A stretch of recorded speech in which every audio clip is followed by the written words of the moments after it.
Hello दोस्तों, इस video में समझेंगे केंद्रीय बजट 2022-23 यूनियन बजट 2022-23 के बारे में समझते हैं। देखिए, आर्टिकल 112 में भारतीय संविधान के केंद्रीय बजट को वार्षिक वित्तीय विवरण के नाम से बताया गया है। बजट शब्द नहीं है संविधान में, लेकिन वार्षिक वित्तीय विवरण के नाम से दर्शाया गया है आर्टिकल 112 में। ठीक है, अब समझते हैं।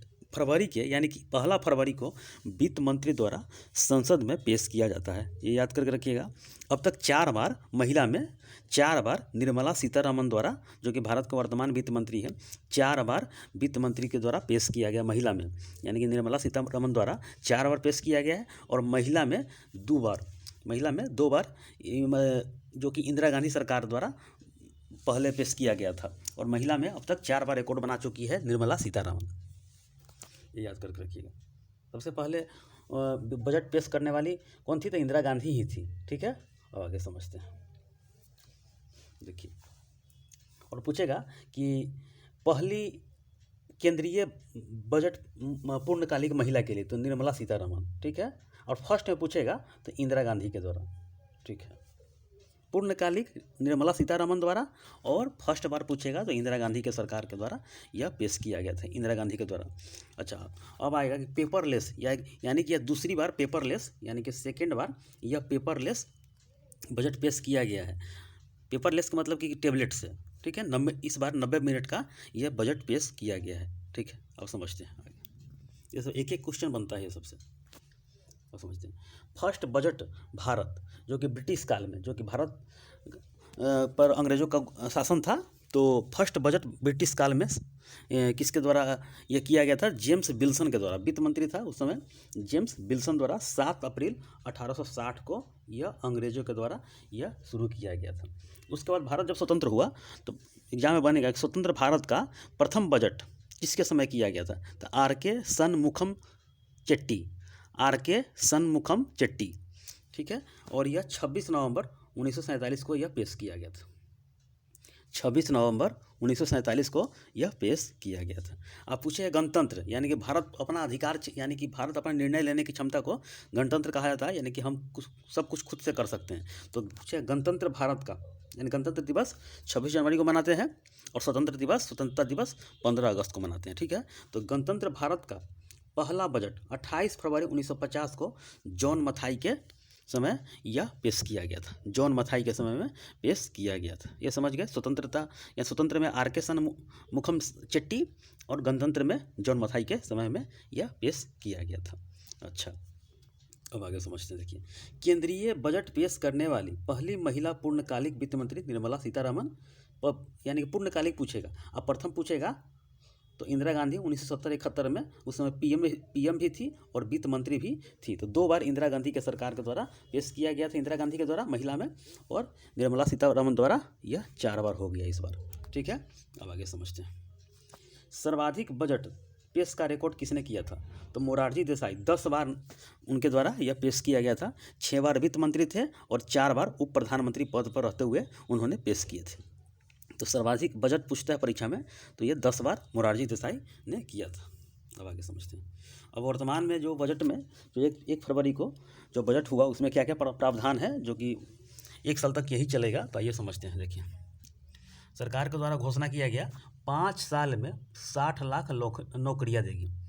5 साल में 60 लाख नौकरियाँ की घोषणा किया गया। ठीक है, कॉर्पोरेट टैक्स 18 से 15% कर दिया। डायरेक्ट क्वेश्चन बनेगा कि कॉर्पोरेट टैक्स में कितना कमी किया गया, तो 3% किया गया, यानी कि 18 से 15% हो गया। ये समझ गया। अब आगे समझते हैं। आईटीआर में दिक्कत होने पर 2 साल तक सुधार कर सकेगा। आईटीआर में 2 साल तक सुधार कर सकेगा। ठीक है, अब समझते हैं आगे। देखिए, आरबीआई समझते हैं। आरबीआई डिजिटल रुपया लॉन्च करेगी। आरबीआई डिजिटल रुपया लॉन्च करेगी, ब्लॉकचेन पर आधारित होगी, ब्लॉकचेन पर। ठीक है, आरबीआई डिजिटल रुपया लॉन्च करेगी, किस पर आधारित होगी? ऑप्शन रहेगा तो ब्लॉकचेन पर आधारित रहेगी। ठीक है, इनकम टैक्स में कोई बदलाव नहीं हुआ है, सेम टू सेम है पिछले साल वाला। अब आगे समझते हैं। क्रिप्टो करेंसी, वर्चुअल करेंसी से होने वाली कमाई पर 30% टैक्स लेगी सरकार। क्रिप्टो करेंसी, जो कि वर्चुअल करेंसी है, से होने पर, कमाई होने पर 30% टैक्स लेगी भारत सरकार। 30%, ये समझ में आ गया। 3.8 करोड़ घरों को 3.8 करोड़ घरों को हर साल यानी कि हर साल नहीं, हर घर नल जल से यानी कि जल योजना से, नल जल योजना से जोड़ा जाएगा। 60,000 करोड़ जारी किया गया इसके लिए। 3.8 करोड़ घरों को हर घर नल जल से जोड़ा जाएगा। ठीक है, ये 60 करोड़ रुपया जारी किया गया। ये रुपया वाला याद करके रखिएगा, एग्जाम में क्वेश्चन डायरेक्ट इसी से बनेगा। ठीक है, तो आगे समझते हैं। देखिए, और एमएसपी पर सीधे किसानों के खाते में भेजी जाएगी। एमएसपी अब सीधे किसानों के खाते में भेजी जाएगी, ये याद करके रखिएगा, एमएसपी। ठीक है, अब समझते हैं। बड़े पैमाने पर ई वाहन के चार्जिंग स्टेशन नहीं मिल पाते हैं क्योंकि ये जगह की कमी होती है, और इसीलिए बैटरी अदला बदली की नीति लाई जाएगी। क्योंकि बड़े पैमाने पर जो कि ई चार्जिंग वाहन होता है उसको डायरेक्ट बैटरी अदला बदली हो जाएगा। जगह की कमी होने के कारण उसको चार्जिंग करने की व्यवस्था नहीं होता, इसलिए डायरेक्ट अदला बदली हो जाएगा बड़े पैमाने पर ई वाहन के चार्जिंग के लिए। अब आगे समझते हैं। देखिए, इनकम टैक्स में कोई बदलाव नहीं किया गया है। अच्छा, बजट में पीएम आवास योजना के तहत 80 लाख मकान बनाए जाएंगे। 80 लाख मकान, जिसमें 48,000 करोड़ फंड जारी किया जाएगा। इसमें बजट में क्या किया गया इस बार कि पीएम आवास योजना के तहत 80 लाख मकान बनाए जाएंगे और 48,000 करोड़ रुपया फंड जारी किए जाएंगे। अब समझते हैं। केन बेतवा नदी को जोड़ने की परियोजना 44,000 करोड़ रुपए की लागत है। 44,000 करोड़ रुपए याद करके रखिएगा। केन बेतवा नदी को जोड़ने की परियोजना 44,000 करोड़ रुपए की लागत इसमें होगा। अब समझते हैं। डायमंड और ज्वेलरी की पर कस्टम ड्यूटी घटाकर 5% कम कर दिया गया है। ठीक है, डायमंड और ज्वेलरी पर कस्टम ड्यूटी घटाकर 5% कम कर दिया गया। तो ऑप्शन देकर रहेगा कि डायमंड और ज्वेलरी पर कस्टम ड्यूटी घटाकर कितना परसेंट कर दिया गया है, तो ऑप्शन रहेगा 5%, तो 5% आंसर होगा। याद करके रखिएगा, ये सब डायरेक्ट क्वेश्चन बनता है ये। अब आगे समझते हैं। देखिए, 1+1 टीवी चैनल, 1+1 टीवी चैनल का विस्तार होगा तथा इसके तहत 12 से 200 टीवी चैनलों तक विस्तार किया जाएगा। सभी राज्यों में 1 से 12 साल के बच्चों को उनकी भाषा में शिक्षा मिल सके। यानी कि 1+1 टीवी चैनल, 1+1 टीवी चैनल याद करके रखिएगा। 1+1 टीवी चैनल का विस्तार होगा तथा इसके तहत 12 से 200 टीवी चैनलों का विस्तार किया जाएगा। सभी राज्यों में 1 से 12 साल के बच्चों को उनकी भाषा में, यानी कि उनके रीजनल लैंग्वेज में उनको शिक्षा दिया जाएगा। अब समझ गया। इसी साल 5G लॉन्चिंग होगा, तो 5G की लॉन्चिंग हुआ तो गाँव, शहरों, गलियों में आसानी से पहुंच सके, इसलिए ये स्कीम लाया जाएगा। 5G का लॉन्चिंग स्कीम इस साल आ जाएगी। ठीक है, अब आगे समझ सकते हैं। ई पासपोर्ट जारी होगी तथा चिप लगेगी, यानी कि इलेक्ट्रॉनिक जो पासपोर्ट होती है तो विदेश में जाने के लिए, तो उसमें चिप लगा होगा कि कहाँ पर लोकेशन है, ये भी देखा जाएगा कि ऑनलाइन जारी होगा तो ये चिप लगेगी इसमें। ठीक है, अब आगे समझते हैं। राज्यों की मदद के लिए 1 लाख करोड़ रुपए दिए जाएंगे, यानी कि राज्य जो 28 राज्य है और 8 केंद्र शासित प्रदेश है, ये भी याद करके रखिएगा। राज्यों की मदद के लिए 1 लाख करोड़ रुपए दिए जाएंगे तथा इसमें राज्यों को 50 साल के लिए बगैर ब्याज के कर्ज भी दिया जाएगा। बगैर ब्याज के यानी 50 साल के लिए बिना ब्याज के बिना सूद के यह दिया जाएगा। ठीक है, अब आगे समझते हैं। डिजिटल विश्वविद्यालय की स्थापना होगी। डिजिटल विश्वविद्यालय की स्थापना होगी इस बजट के अनुसार, ये भी समझ लेते हैं। मौजूदा वर्ष में जीडीपी ग्रोथ 9.27% रहने का अनुमान है। यही एग्जाम में ज़्यादातर क्वेश्चन बनेगा, इसको देखिएगा। मौजूदा वर्ष में जीडीपी ग्रोथ कितना रहेगा, तो 9.27। सकल घरेलू अनुपात, तो ये है सकल घरेलू उत्पाद, ग्रॉस डोमेस्टिक प्रोडक्ट। ठीक है, 9.27% रहने का अनुमान है। अब आगे समझते हैं। देखिए, एक और स्लाइड है, इसी में सारा का सारा एक साल का आपका बजट है ये। देखिए, खेती के सामान इस बार सस्ती होगी, ध्यान रखिएगा, खेती के सामान सस्ती रहेगी। इलेक्ट्रॉनिक्स पर टैक्स में छूट रहेगा, जो कि इलेक्ट्रॉनिक के सामान लेते हैं वो छूट रहेगा। ठीक है, कर्मचारियों के पेंशन में छूट रहेगा, ये सब याद रखिएगा।